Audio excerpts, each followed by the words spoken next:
자, 요 21번 같은 경우도 소재도 나쁘지 않고 괜찮고 적정한 출제 기법인데 참고로 알아도 일부러 이 단어를 던지는 거야. 첫 문장이 해석 안 되게끔. 근데 얘도 해석이 안 되게끔 만드는 거야. 이게 고3 수준에서 일반적인 출제 기법이란 말이야. 그러니까 우리가 실제로 이제 대학에 들어가서 영어 원서를 만약에 읽는다고 생각을 해봐. 이번에 이제 포항공대 들어간 애가 얘기하는데 장난이 아니래. 포항공대가 PPT 399장이 시험 300 몇 장이 시험범인데 딱 개념하고 그거밖에 없더래. 그것도 다 영어로. 근데 이제 포항공대만 해도 이게 영재고 과학고 출신이 있어가지고 얘네들은 이걸 쉽다고 여기는데 자기는 죽는 줄 알았대. 그렇다고 하더라고. 선생님 얘기잖아. 상위권 대학은 영어가 필수가 되는 거고, 그러니까 영어를 무단정 시키게 또 못 내는 거야. 거긴 또 살아남게끔 만들어줘야 되거든. 자, 봐봐. 미디어 커버리지. 이때 커버리지가 뭔지 알지? 취재야. 자, 매체가 그 언론 매체는 이제 미디어 매체지. 미디어 매체가 스포츠를 다루는 것은 본질적으로 자, 이퍼모럴. 사실 이퍼모럴은 빈도가 높게 나오는 단어는 아니야. 어원적으로도 사실은 얘가 그리스어에 기반을 두고 있기 때문에 굉장히 어려워. 그러면 우린 번역하지 않는 거야. 일부러 그게 의도니까. 그치? 그럼 봐봐. 자, 사실은 얘가 얘를 설명하고 있는 거야. 자, 그러면서 here and now, 이때 here and now가 뭐야? 이상한 문법인 거 느껴져? 더 플러스 형용사야. 지금 당장 일어나는 일이야. 그치? 이거를 우리가 뭐라고 해? 시사. 한자로 얘기하면. 지금 당장 일어나는 일들이 일시적으로, 이때 어부는 동격이라고 봐야 되는 거야. 지금 당장 일어나는 일이 일시적으로 상실되고 사라지는 것들은 embraced, 포용되고 수용되고 받아지는데 어떤 경우, 이때 웬이 전제 조건이야. 이래서 선생님이 논리 독해 훈련을 시키는 거야. 어떤 전제 조건에서 우리가 보여?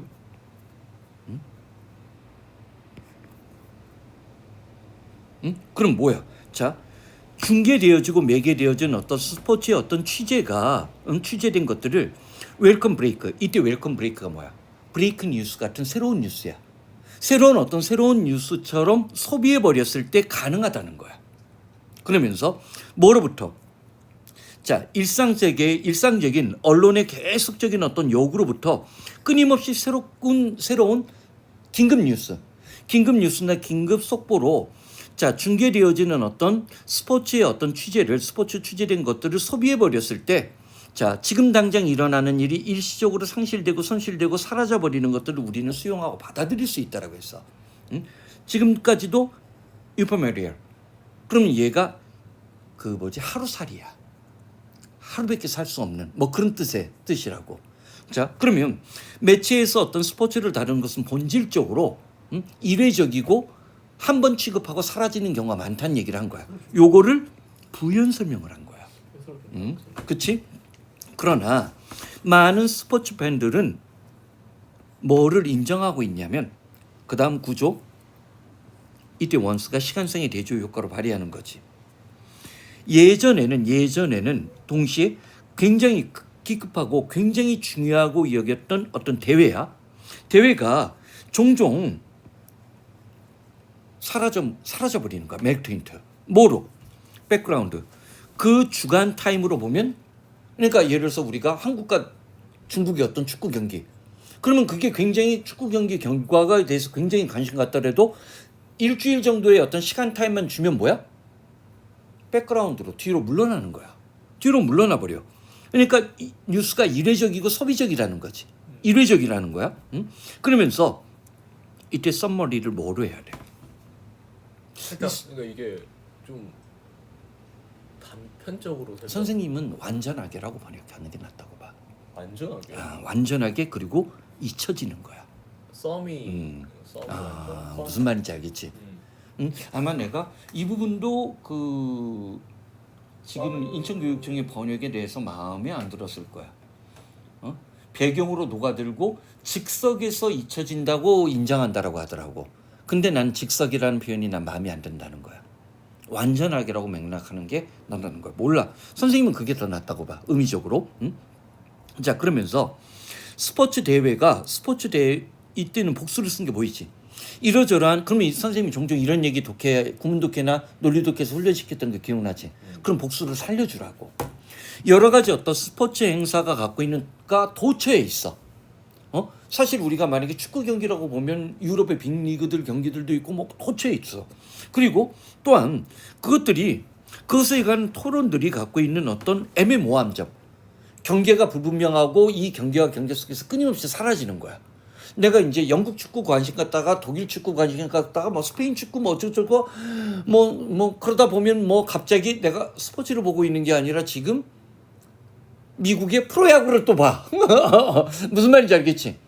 그런 것들은 자 봐봐. 어크로스 현대적인 미디어 스케이프가 뭔지 알겠지?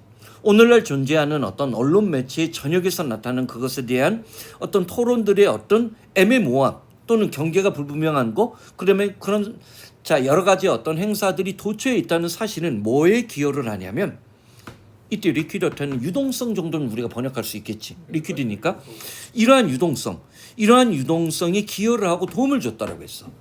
그러면 이 앞에 있는 내용들이 다 유동성이야. 그렇지? 그러면서 새로운 빅게임은 겉보기에는 언제나 어라운드 코너가 뭐야? 조금 있으면 또 나타나는 거야. 조만간 또 나타날 조짐이 있고 새롭게 자 우리에게 어떤 불길을 불러넣는 우리에게 새로운 어떤 영감을 주는 어떤 새로운 기대감들이 일상적으로 뭐를 경기 결과지. 그 이미 지나갔던 거지. 지나갔던 경기 결과에 대한 성찰을 계속 곱씹게끔 해 그걸 덮어 씌워버려. 그러면서 이제 사라지게끔 만들어버리는 거지. 즉 왜냐하면 금세 그래서 그것은 뭐를 우리의 어떤 기억 속에서 fade in, fade out 사라져버리고 점점 더 뭐를 스포츠 기록에서도 스포츠의 어떤 기록이라는 측면에서 봐도 사소한 것이 돼버린다라고 했어. 사실 웃긴 게 뭐냐면 디스 리퀴드틴이 여기까지 읽고 풀어야 돼. 근데 단락의 전개 방식이 선생님 독특했다는 얘기는 뭐냐면 이 however이 어떤 역할이야. 이 정도 위치면 반복 강조 정보의 추가 대조 사례의 기법이 있다라고 했던 거 기억나지? 그럼 여기는 정보의 추가야.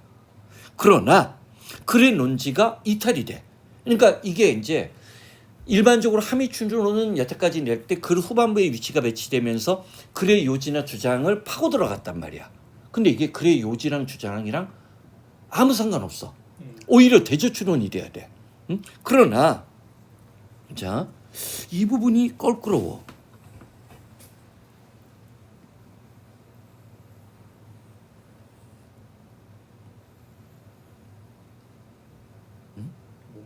이게 뭘 의미하는지 잘 모르겠어. 좀 왜? 이렇게 이제 도처에 있는 스포츠 컴페티션 이런 것들에서도 좀 상승하는 것들, 그러니까 뭐라 해야 되냐, 좀 기억에 남는 것들은 일반적으로 그 나중에 봤을 때 살짝 그라운드 브레이킹한 모멘트로 남겨줄 가능성을 품고 있다. 대충 이런 느낌. 선생님은 이번 인천시 교육청 해석은 심각한 결함이 있다고 봐. 여기 어떻게 번역을 했는지 얘기를 해줄게. 그러나 문화적 망각 속에서 빠르게 흐려지는 도처에는 스포츠 경기들 위로 떠오르는 것은 인생의 경험과 공동의 문화에서 획기적인 순간이 될 것을라는 약속을 품은 것이다라고 했어. 그런 얘기는 뭐냐면 이 동명사 주어로 본 거야. 동명사 주어가 아니야. 내가 보기엔 도치야. 왜냐면 동명사 주어가 되면 아가 될 수가 없어. 선생님 무슨 말인지 알겠어? 그럼 주어는 누구야? 얘야. 그렇네. 선생님 보여? 신기하다. 선생님이 그리고 그 너희들 겨울방학 때 여러 번 했잖아. 현재분사, 과거분사가 도치돼서 나가는 경우가 있다고. 수동태인 경우도 있고 현재분사인 경우도. 저거 진짜 응? 도치야 도치. 오랜만에 보네요. 근데 이거를 동명사 주어로 해석했더라고. 근데 모르겠어. 요즘에는 챗GPT나 이용해서 번역을 한번 검사를 해볼 텐데 설마 유명한 번역 프로그램들이 이걸 동명사 주어로 해석했을 거라고 보지는 않거든. 이건 너무나 국문의 관점에서 보면 5.5 수준밖에 안 되는 거거든. 난 좀 약간 좀 납득이 안 가. 응? 응? 자, 몰라. 선생님, 그러니까 약간 해석에 대한 신뢰도가 이번 인천시 교육청은 치명상을 입고 있는 거야 지금. 너희들 볼 때도 이게 동명사 주어 같아? 안 되는 거. 말이 안 되잖아. 알을 못 봤어. 자, 봐봐. 그러나 자, 뭐를 계속해서 뭔가 약속하고 있는 거지. 어떤 약속을 하고 있는 거야? 이때 프라미스 다음에 투부정사는 추상명사 다음에 동격이라고 봐야 돼. 그라운드 브레이킹. 세상을 뒤집어 엎는이지. 세상을 뒤집어 엎는 순간.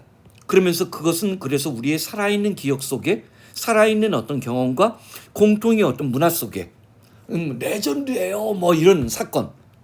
역사적인 거예요. 그래서 옛날에 우리가 딱 한 번 일본 야구를 멋지게 이긴 적이 있거든. 그럼 툭 하면 일본과의 경기 앞서서 우리가 그 일본 경기장에서 태극기 꽂고 뭐 지랄 난리친 거 알아? 그러더니 중국 애들이 제주도에다가 오성홍기 꽂았다고 난리치더라고 해변가에. 우리는 경기장에 태극기를 꽂았어. 반면에 얘는 사진 찍으려고 해수욕장에서 오성홍기 찔렀다고 지랄 발광하더라고. 성찰할 줄을 모르는 민족이야 우리는. 자, 봐봐. 어쨌든 재밌는 거였어. 어쨌든 우리의 어떤 살아있는 경험 속에서 그리고 공통의 어떤 문화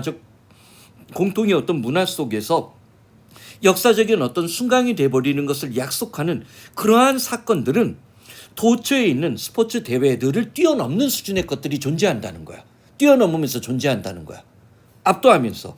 즉 도처에 있는 것은 앞에 있는 거겠지. 금세 뭐로? 자, 문화적인 어떤 그 망각이지. 망각이나 기억 상실증으로 사라져버리는 그런 도처에 있는 뻔한 행사를 뛰어넘는 그러한 행사들이 존재한다지. 그럼 사실 얘가 거의 주제문급이야. 무슨 말인지 알겠지? 일반적으로 대부분의 사건들은 이럴 경우 글의 주제 요지를 물어봤다면 진짜 이건 개떡같은 문제야. 무슨 말인지 알겠지? 그리고 여태까지 우리가 많이 풀었던 함의추론 문제 계열에서는 이런 식의 출제 기법은 자주는 안 냈던 것 같아. 선생님 기억이 맞다면. 자, 봐봐. 그리고 이러한 것들은 어떤 거냐면 이벤트가 될 수도 있고 결승전 같은, 챔피언십은 결승전이 되거든. 그러니까 뭐 우리가 월드컵 하면 세계적인 명승부를 펼쳤던 월드컵 결승들이 있단 말이야. 그런 것들이야. 그리고 그것들은 스포츠에 대한 어떤 정의를 내리게끔 만들어. 진정한 스포츠 정신. 뭐 그렇잖아. 마라톤 솔직히 뭐 툭하면 마라톤 하잖아. 하지만 뭐 마라톤 역사에서 딱 최고의 명장면, 뭐 그런 거, 뭐 그런 것들이 그게 바로 스포츠를 정의 내리는 명장면이 존재할 수 있다는 거지. 사라지지 않고 기억 속에서.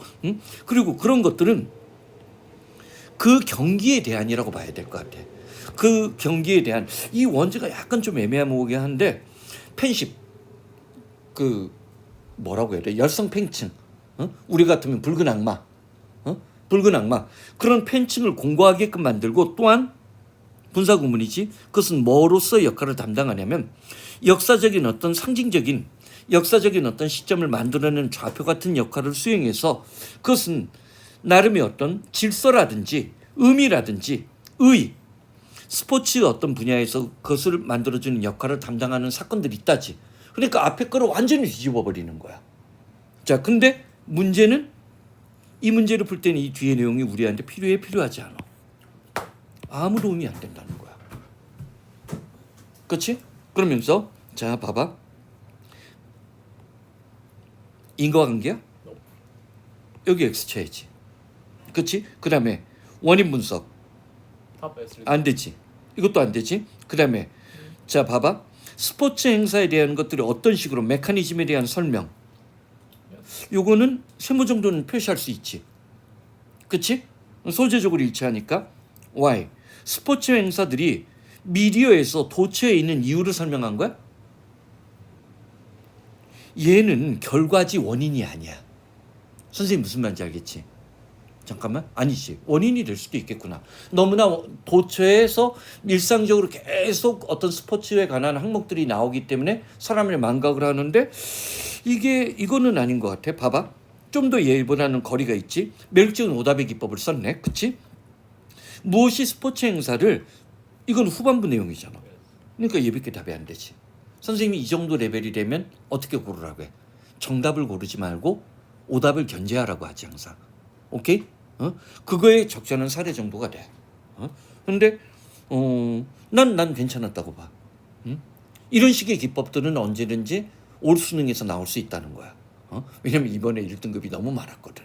안다고 7모 6모 말하는 거죠? 육모가 거의 20%였어.